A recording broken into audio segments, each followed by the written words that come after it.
So I'm going to start this podcast with a bit of an outtake. So I just wanted to show you the preparation for how we do this. First of all, I'll take my blue light glasses off. Sorry about the winter beard, which is still there. It'll be going soon. So I just want you to see. So I've made some notes here for the podcast. Here's a score that I'm studying, and here is my assistant. This is my agent, Montgomery Bousfield. And this is Rupert Bear, who is also joining me on the sofa today. Rupert has been with me since the day I was born, and we spend a lot of time together. So here we go. With the permission of my agent, I will commence the podcast. The age-old question, do you need to be a good player to be a good teacher? I've heard so many different theories on this, and I've even had aspersions cast on my teaching abilities because people will say, well, he finds playing the trombone so easy that he doesn't understand the struggle, he doesn't understand the mechanics behind playing it. I've heard that leveled at a lot of really good players. I can think of a couple of home players, one Italian, one Austrian, who they can do things that we can't even dream of doing. They're just miraculous, but I don't think they know how they're doing it. The great trumpet player, Maurice Murphy, had pretty much, by his own admission, no idea what he was doing. I keep talking about Maurice, don't I? And certainly I've had that leveled at me in the past. And when I was a kid, I guess it was probably true when I first started teaching. I remember someone laughing once when I was in my 20s because he said, you know, you kind of say to students, he goes like this, what's your problem? See, he goes like that, it's easy. And I guess I've had to spend a lot of my career trying to reverse engineer what it is that I do. I do find a lot of things come naturally. And I've had to try and reverse engineer what it is. And so I'd like to just look at a few of those issues with you. I think as a teacher, we accompany students through different parts of their journey, their evolution and their development. There are those people who specialize in beginners, and what a speciality that is. And then there are those who teach what I think is the most difficult age, 12 to 18. That's really a skill. And there are probably fewer teachers in the world who are really brilliant at that than actually the age afterwards. You've got those who are really good at dealing with bachelors, and then the masters and on. And I would say probably masters and on is what I'm, masters specialised, whatever, doctorate. It's kind of what I would specialise. But that said, the finest players that I've had, the best players that I've had come through my class, the Mike Buchanan's, Peter Moore, Isabel Dawes, Matthew G, now Sophie Bright, all came to me when they were 12, I think. I think Matt was a little bit older. But basically, around there, 12, 13. But they're all very special players. Anyway, I think, and of course they would have been without me, I think, but there you go, there's being a little bit honest. And if we look at those different skills, how good do you need to be as a player in those different ages? Well, I would say the skill of the 12 to 18-year-olds is the methodical. This is how you tie your shoelace. This is the exercise you do this week. This is the one for next week. And knowing exactly what the next piece in the jigsaw puzzle needs to be. That you don't ever set a student a challenge that's too far beyond them. It's just that little bit, just that carrot that's just keeping them moving, but it's not too far. That's a real skill. Because you've got to match that to each individual student. and to go through all of the basic technique to make sure it's solid. I think the US and the UK, I think, are really, really excellent at that in general. You know, I see so many players, 16, 17, 18, all completely sorted out. You know, I see them, I'm not going to name any, but I know 16, 17-year-olds now, it's like, well, they don't need any technical work done. Someone's done a fantastic job with them. So what's the next step the whole time? But here's the thing. I used to go to Wells Cathedral School every year. I've done it for about 27, 28 years actually, maybe nearly 30 years. And it was my favourite concert venue. I used to go there and just start with a stack of music on the piano and do a concert. And they'd be these students would be hanging from the rafters in this really old concert hall. It's like 1,000 years old, I'm not kidding. And there'd be a terrible draft blowing through the stained glass windows, and wonderful, really beautiful place to play. And I'd just start playing and decide what I was going to play next, and when I got tired I finished the concert, sometimes beyond when I was tired. But there were 12-year-old kids sitting there on the front row watching me, literally about a slide's length away, play for 2 hours. And I was relaxed and happy, and two of those were Mike Buchanan and James Bockel, who's the bass trombone player in the Philharmonic Orchestra. And both of those have a really special voice of communication.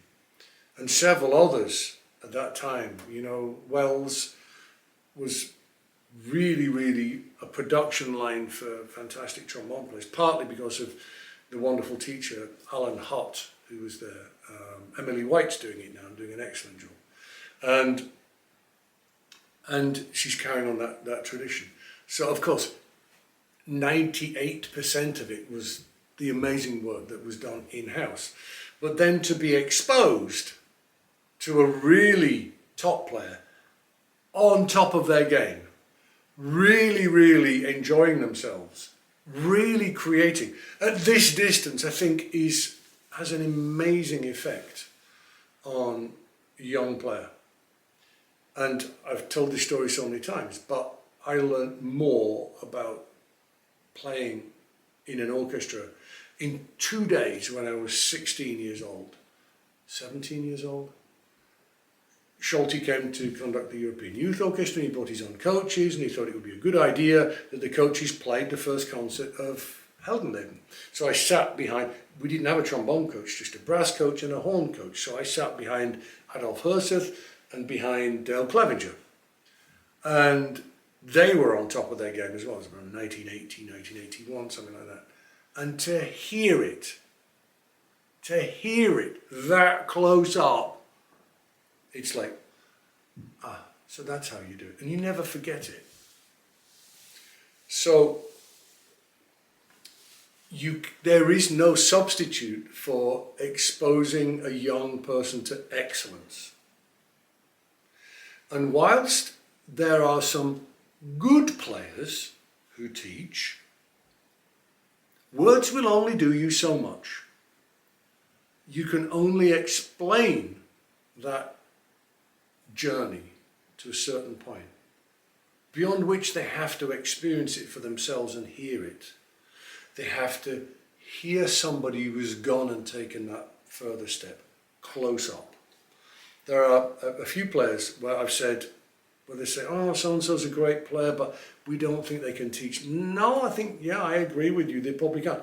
Go and have a lesson with them and just sit next to them and tell them to play all of the excerpts. Horn players. I'll tell you one of them, Wolfgang Tombak in Vienna. Or Alessio Allegrini. Go for it, just tell them to play. Just sit next to them and hear that close up, and it will change your life. They're remarkable. So there is no substitute for that. Kids are sponges. And here's the point.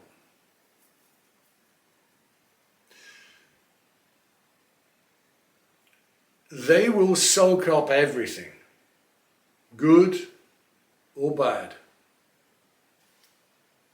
So if a student has if a teacher has a less than optimal slide technique, guess what? If a teacher bulges on notes, guess what? If the teacher has a less than ideal embouchure, guess what? Young players, they're going to idolize their teacher and they're going to look at this and think, wow, I'm going to do that because my teacher's better than me. Yeah, teacher is better than you, but is it the ultimate? And so that's, I think, really, excuse me, I'm getting distracted because I think Monty nearly fell off the settee, didn't you? It's okay. So I think we have an obligation as a teacher at whatever age to expose young players to correctness. This is how you stand, this is how you hold, this is how you breathe, this is what an embouchure looks like. And do you know what? If somebody has a less than ideal embouchure, I think that's okay. But tell the student, see the video of this person playing, you see the way they do this, you know? I quite often show students a video of a certain person playing something or a recording, listen to this, hear this. And so those are the obligations. We have to be kind of like clean, technically clean. And here comes I'm just looking through my notes here. Yeah, I think I'm doing everything kind of as I wrote it down.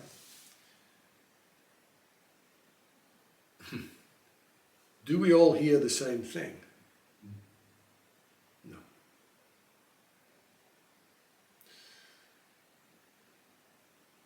Development and growth on at least the trombone, I'm sure on every instrument, is a matter of hearing it.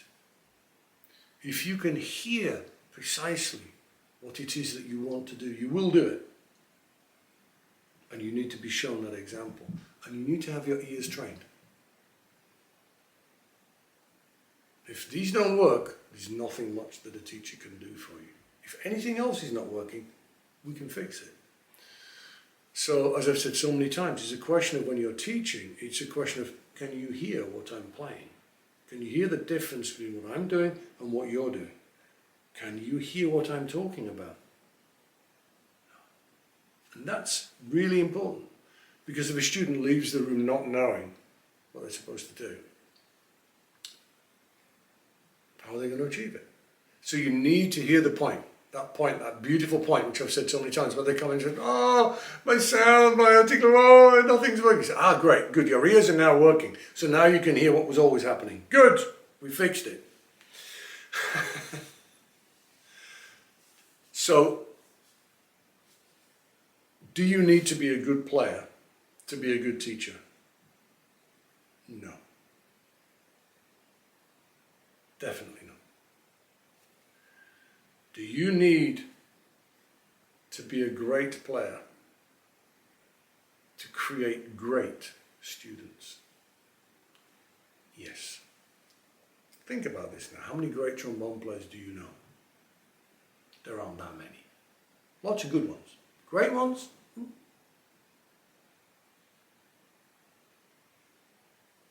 I'll be honest with you about another teaching school. In Amsterdam, I think they do a really good job.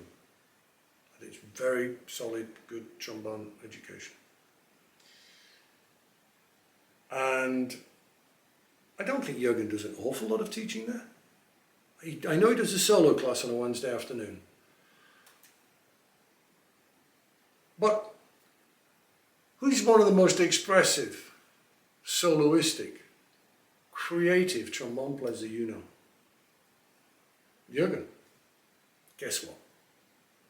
The students from there are always expressive. They're always musical. And you can feel them trying to create something. Because on a regular basis, they're exposed to that. Yeah, sure, the students have other weaknesses. Yeah, but that aspect's there. It's not a coincidence.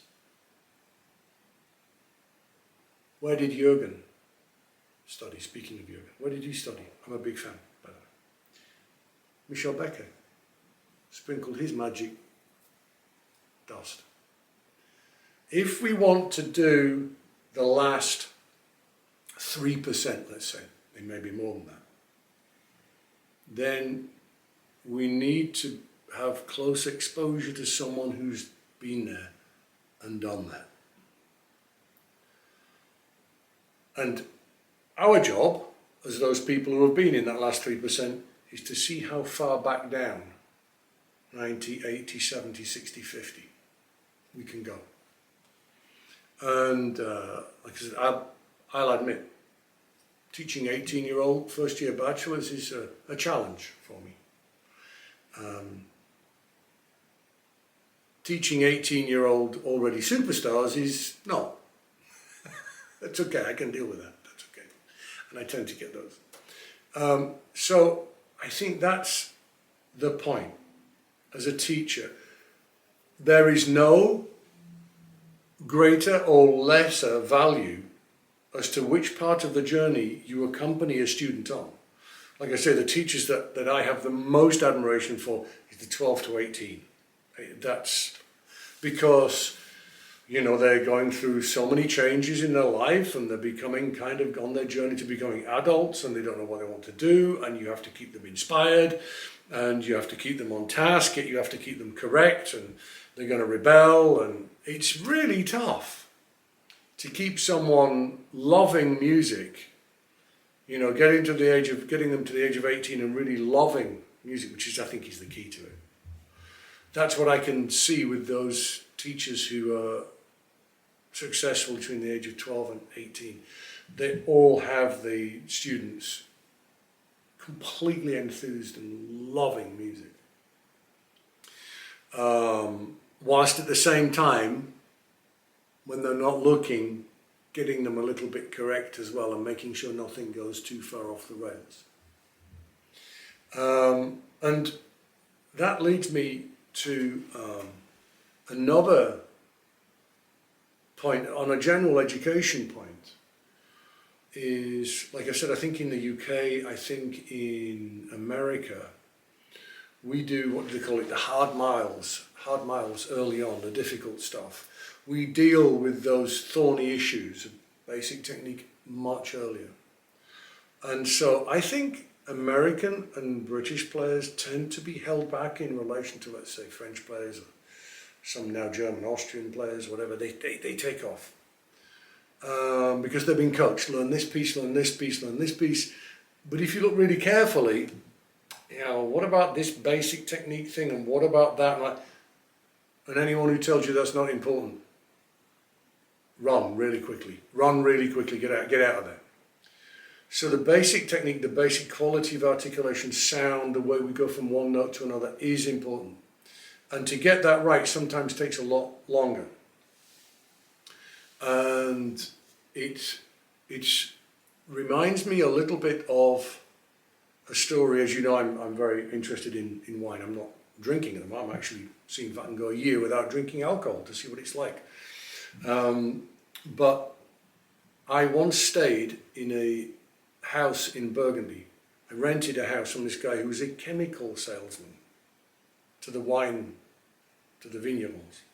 I said, "You're the enemy, aren't you?" And he said, "No, I'm not. A bad winemaker is the enemy, not me. If you are in the vineyard every day and you see one little bit of rot, you need, let's say, 1 unit of my chemicals. And it's done. It's nothing. It will barely even register. But you've snuffed the problem out right then.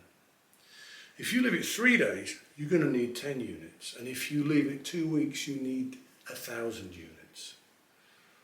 And there are so many parallels with that, with teaching, that if you get it right, if you get the basics of anything right, at 9, 10, 11, 12 years old, the young person has a clear road ahead of them. If you let basic error build upon basic error, the work that needs to be done down the road is so much more soul-destroying and takes so much more time. And I have had so many talented young players who've come to me, and I've tried to reverse engineer a basic technique that should have been put there, or should have been there, and has just been allowed to pass. And in some cases it's like, we're never going to do this. We're never going to really totally fix this. But we'll find a way around it. You know, that's also, so like, okay, that's not going to work, forget it. No, we have to find a different way around it. But it's not ideal. And so whatever we do in life, in music, on the trombone, because I'm going to quote Rex Martin again, I always do. This is the one I'm using the most with my son at the moment. How you do anything is how you do everything. How you approach your homework is the way you approach the trombone, is the way you approach how tidy your bedroom is.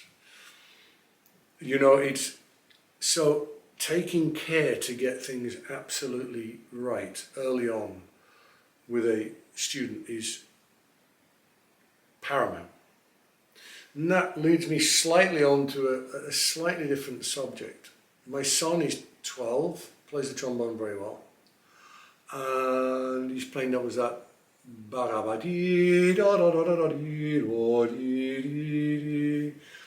and so he's kind of that level now, Elegy for Mippy, that sort of thing. And I've never really had to talk to him about basic technique. Sounds strange, doesn't it? Why? Well, I'm the only trombone player, me and his mom, because she picks up every now and then, it still sounds amazing. If I'm not home, she teaches him, but if I'm home, I do it. We're the only trombone players he's ever heard or seen. Guess what? His embouchure looks like mine. Guess what? He moves the slide like I do. Guess what? He sounds like I do. Actually, no, he sounds more like his mom. His mom has a lovely sound. And he hears me doing warm-up exercises and he copies it. And guess what? He's not running into any technical issues. So showing a young person the best possible example all of the time is the most important thing. Now, that said, I'm stewarding him, I'm watching him, and I'm saying, yeah, I know you can play high, but please don't do it as much, yeah, okay? I'll give you a limited number of high B flats, high Cs per day, and that's it. And you don't force it. And I'm watching the embouchure the whole time. It's just, he's starting to cheat in any way, and so far, touch the wooden music stand, he's not. So far, it's all staying, but I'm sure the issues will come. So, I guess the bottom line to this incredibly long ramble, I apologize, is exposure to excellence is paramount. It's everything. I was called into, I remember there's a very fine young player, Nick Platoff, was in San Francisco, is now in Houston, and he was playing in the Verbier Festival. He was doing Mahler 3, and Michael Tilson Thomas called me up and said, yeah, I'm not quite sure Nick's getting it. I'm not quite sure whether he's playing it the way I want him to do it. We've done it a lot together. Will you come down and coach him? You just live over the hill. And I said, well, I'm on holiday. It's the summer. I actually haven't played for 2 weeks. It doesn't matter, come down. Okay. So, Nick, you were young. And you were talented, but you were young. And he played it. And of course it was good. But I could see it wasn't quite what Michael usually wanted with it. I could see that, you know. And you know, I try to explain this, do this, try this, you know. And I wasn't getting anywhere. And I was saying, maybe think about this, think about that. And I said, God, where's my trombone? Really bad. And he got it straight away. Nope, that didn't mean that he had to play it really badly. It meant he got the idea of the approach immediately. You know, so a note is worth 1,000 words. You know, it's like, kind of like that, you know. And like I say, it was horrible what I did. I thought it was anyway. And I had a similar experience last week with my class in that we were working on Schubert 9, the great C monster, C major. And I was talking about this and articulation and long but clear and, you know, the ba-dee-da-da, disappearing into nothing so it sounds like the phrase continues. Because you know if you play the silence is dead. But if you go it continues. And I talked about it and I was like this. And I played it. And then they did it again. And it was like, yeah, I should probably play more often for them. Same thing, just fixed it immediately. So it's a question of training young people's ears as to what they need to hear. Do you need to be a good player to be a good teacher? No. But going back on it, if you want to create a great player, you have to expose them to greatness. You have to expose them to those people who have gone into the last 3%.